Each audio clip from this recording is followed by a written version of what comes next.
Welcome to AnimeCons TV, we're your source for anime convention news and, of course, convention reports. My name is Doug Wilder. Can you believe it, guys? We're actually at our last convention report of 2019. We've gone through the year and we've gone to a lot of conventions, done a lot of stuff, seen a lot of things, and we're now at the last report. For me, it was Anime NYC this year. It was November 15th through the 17th at the Jacob Javits Center in New York City. This was the convention's third year. Unfortunately, I missed it last year. I had to back out of going to some unforeseen circumstances, but just in the year gap, it really seems like it's exploded with attendance. It's gotten a lot more people in the convention center, that's for sure.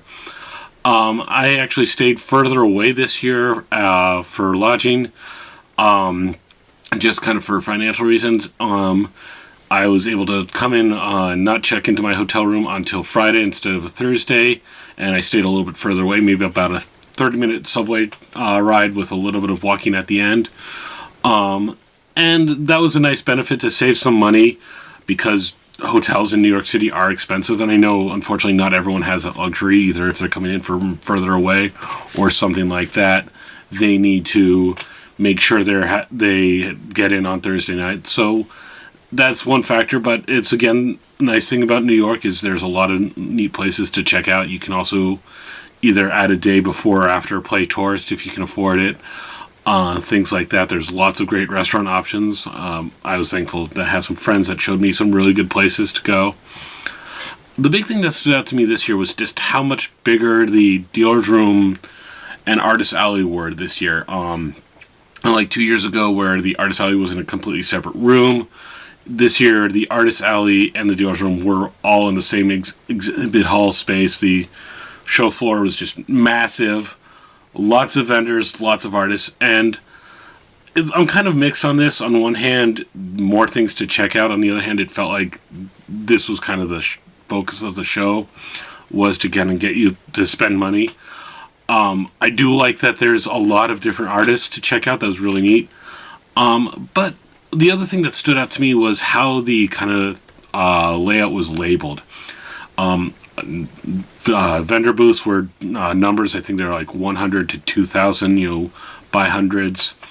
And artists were letters, A, B, C, D, etc. But the signs for these were kind of hard to find. Like the artist alley, they were only on the edge of each lane. And in the dealer's room area, there was the only kind of in the middle of each lane. And it was just a sign on the floor, not like a big sign above or, multiple signs throughout. So if you were trying to meet a friend and you texted or called and said, hey, meet me at row, the booth 1536, well, first you'd have to find where the sign was for the 1500s and get an idea, and then try and navigate.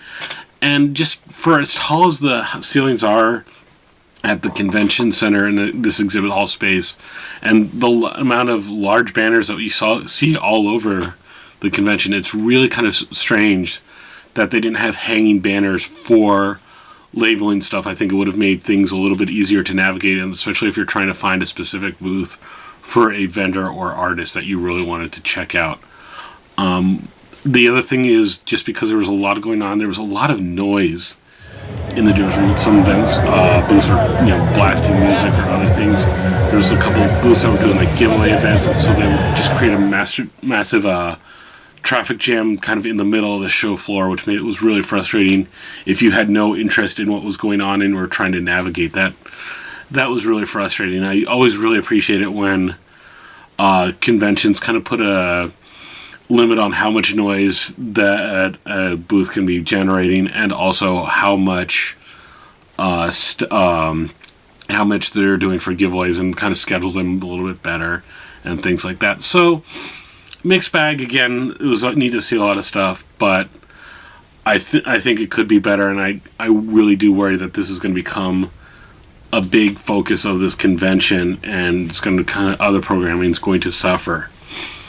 Of course, one of the couple of big draws that they had this year, they had a bunch of musical acts, including Jam Project, and the big one, and one of the reasons I decided to go back again this year was they got Yoshiyuki Tomino, who was the original creator and director of Mobile Suit Gundam, and he's a guest that's getting up there in age, so he doesn't go to American conventions very often, so this was a big chance. I appreciated that one of the ways they did autographs for this was they had a lottery system that you did in advance. You filled out an online form with your name, and they were very clear. It had to be you picking it up. You had to show your photo ID. It had to be the name on your photo ID had to match the name you submitted, and everything like that, which was really good. Just one strange part to me was they also included trivia questions that you had to answer in the form. And this seems so weird because it couldn't be like a spam bot thing, because it was just a Google form. The placement of the questions stayed the same every time, so you couldn't just keep like you could easily auto reply it. And also, these trivia questions were things you could find within just 5 minutes of going on Google. It was really kind of strange. It felt like it was just making more work for both the attendees and the convention staff. I don't really understand what purpose it served, other than to feel like it was almost gatekeeping.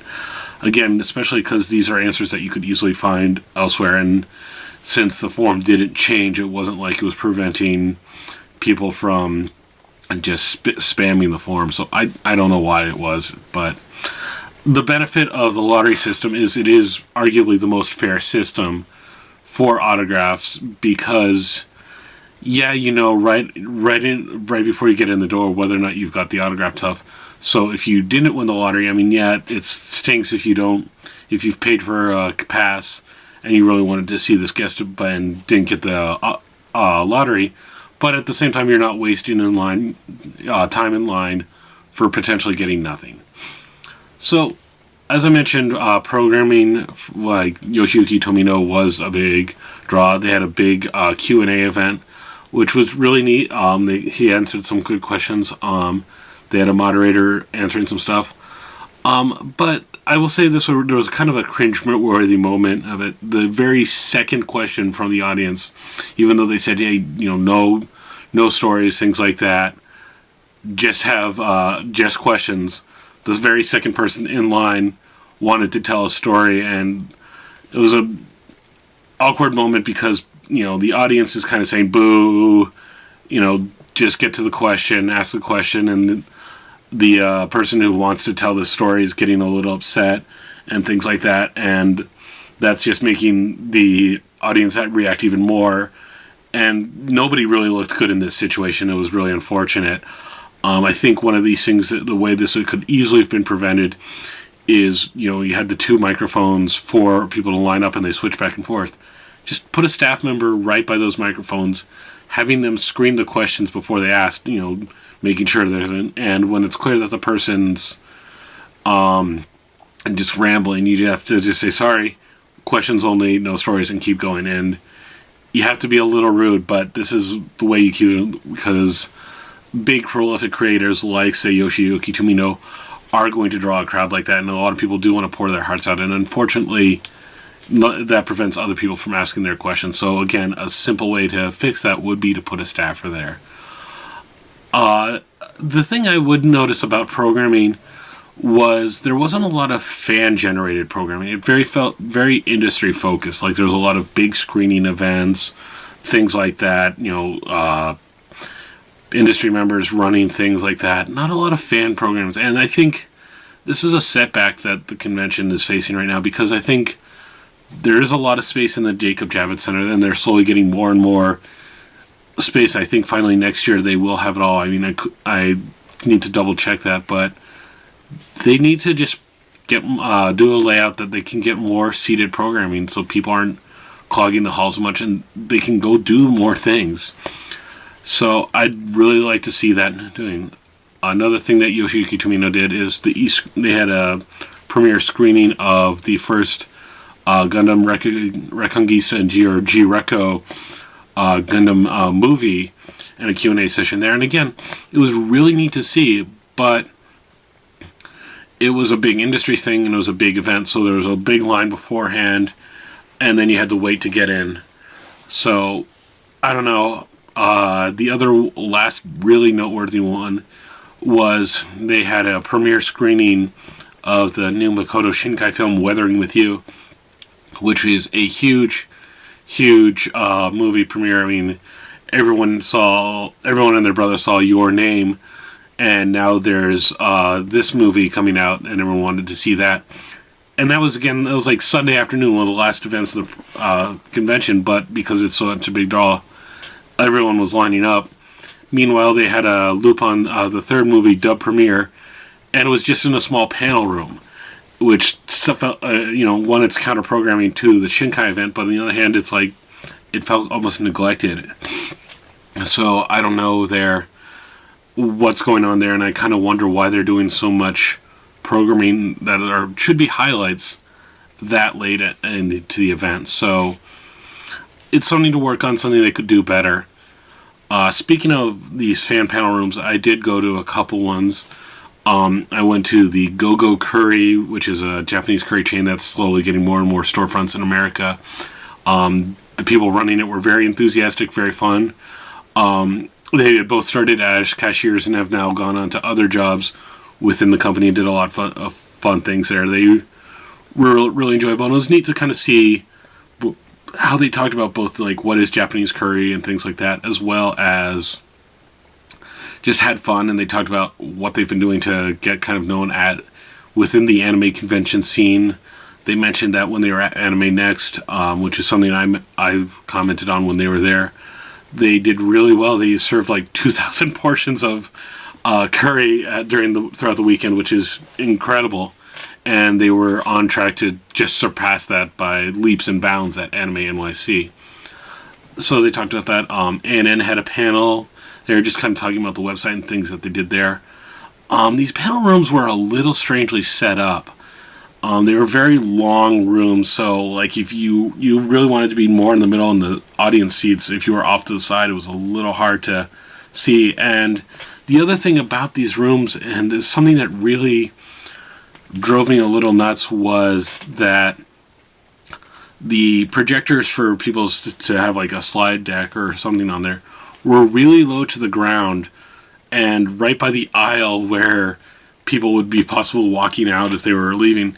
So throughout a lot of these events, if you were leaving, you were walking right in front of the projector because there was no other way unless you really ducked down. And it just seemed like a bad setup that the projector wasn't set up in a place that it wasn't going to have people walking in front of it or set higher. And even in the G-Reco screening room, even that room, which was probably the second biggest programming room that they had, still the projector was so low to the ground that people could walk in front of it. And it seems like a very basic AV thing that someone should be noticing and someone should be paying attention to and saying, hey, maybe we should put the projector somewhere that people aren't going to walk in front of it. I know maybe I'm just crazy, but I've been to plenty of other conventions where that's never been a problem. Either they put the projector on a riser, it's actually set up behind the screen and flipped, so it's not showing up there. There's plenty of ways to do it. So there's that. Again, there's a lot of little things like that. I still had fun. It definitely felt more crowded just walking around the halls, seeing a lot more people. They had some other little things here and there. Even the photo shoot area, the designated photo shoot area, was just kind of one section of floor that was in the area leading to some of the panel rooms, and it was very crowded. Like I did the Gundam photo shoot, which was really well organized by someone on Twitter called Nanopocalypse. They ran a great photo shoot, but we were all still on the floor in the middle of an area, and so you had to kind of break off and find a section for us, even though we were kind of an officially sanctioned photo shoot by the convention. Again, I want to give a shout out to everyone that went there. We had a lot of fun. There was a lot of great people, and something that stood out to me there was, since Gundam's a huge franchise, there's lots of different series, different timelines, things like that. Everyone was just excited about Gundam, and everyone was really making sure everyone felt welcome. There was no real elitism or anything like that between the fans. Everyone was just sharing a good time.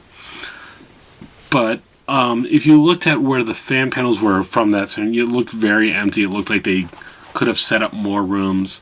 So I think one of the ways they could really get more people off the floor and into seeing more things is have, again, I keep bringing it up, but more fan panels, because this is seated programming.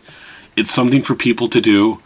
It's really good because then you can sit down, enjoy some content. You're getting more programming from people, more stuff going on, and then it feels like people aren't just hanging around looking for what to do. And it's a good counter programming against some of those bigger events, because maybe not everyone wants to see that big event. Maybe not everyone can get into that event. There's a different, variety of reasons. So I would kind of charge Anime NYC to really promote and request more fan panels from people, and I think it's a really good thing. And if they use the function space better, you're going to see this succeed a lot more, and you're going to get a lot more activity and reception from fans, because we're all anime fans, and what conventions really should be about are fans interacting with their fellow fans. So overall, I still think 2 years ago was a much better experience. I still had a very good time. It's really neat to see that this convention keeps getting a lot of neat Gundam content, because that's something that's of my interests, something I really enjoy. But I worry that this convention is growing a little too quickly and not finding enough things for the attendees to do and to keep them busy, other than tell them to check out the dealer's room floor and just keep browsing and spending money. So I still enjoy it, but I want to see it get better, and I don't want it to turn into just the kind of the anime expo of the East Coast. I think it would be a disservice to what it was originally and what it could become if it just only becomes another Comic-Con. And I know a lot of people have said that this has been better than New York Comic Con's anime programming, which is a great thing, but I worry that they're going to fall into the trap of becoming too much like that, and of not focus on the fans and the fans generating the content and things like that. So that's it for me. If you went to Anime NYC, or if you had any other convention experiences recently, don't forget to reach out to us. You can always send us an email. We're on Facebook, we're on Twitter, we're on Tumblr, we're all over the place. Just look up AnimeCons TV, you're sure to find us. Look forward to our year in review, where we're going to talk about all our convention experiences this year all together. And we're going to start getting ready for 2020, which will be another great year for conventions. So, I'm Doug Wilder, and we'll see you guys again soon. In many of your works, besides Gundam and beyond, you kind of show that war is a very horrific event, that it creates a lot of suffering and stuff, but at the same time, war often brings kind of an innovation to technology, and technology springs ahead because of research during the war effort. Do you ever feel that you try and reconcile those two, that complicated idea that even though there's horrible events, there's great innovation happening through technology? 監督の作品ガンダムに限りなく戦の無誤さと戦がどれほど恐ろしいかをよく語りますけど、現実の個人的な意見ですけど、現実の戦とか戦争ではその技術の発展とかいろんな発展研究が行われて発展される面もあると感じてますけど、監督ご自身はどう思われて、やっぱりその面も作品に含めようと思ったことはありますでしょうか？基本的に技術が、平和利用例えばダイナマイトというのは、鉱山の仕事を楽にするために発明された道具だとか火薬だったはずなんですけれども、結局戦争に利用されてしまいました。技術というのは基本的にそういう性格を持っています。I actually think it's almost the opposite, in that I feel that there's more technology that was invented for useful things and in times of peace that were then turned around and used in warfare instead. For a great example of that is dynamite. it was first developed to help make mining more efficient, and yet all of a sudden we turn around and they're using it on the battlefield. So I actually think it's the opposite. ですから、戦争というシーンを扱って物語を作る場合に、たとえ子供向けのものでもあっても、ハッピーエンドに終わらせるという戦闘シーンを描くことができませんでした。And thus, I feel that even in stories aimed for children, if I were to incorporate some sort of conflict or war in it, that I could not depict a happy ending because that's not what happens in real life. もちろん巨大ロボットものというジャンルが始まった頃に、子供向けに純然たる、娯楽としての戦闘ものもやってみましたけれども、その仕事を5年ぐらいやりましたかね。で結局そういうものに飽きた結果が僕の場合には「機動戦士ガンダム」という作品になりましたので、基本的にもう子供向けに作るということ自体を嫌になったっていうのは本当にでした。So, in fact, when the giant robot genre really kind of came into being in Japan, it was truly a purely entertainment medium for kids. But even though some of these projects involved war, and I had about 5 years in the field of working on such things, I just got tired of it. But on the other hand, because I got tired of it, that ended up resulting in Gundam. So, but I just didn't want to keep making things for kids that were war that was supposed to be purely entertainment. Thank you.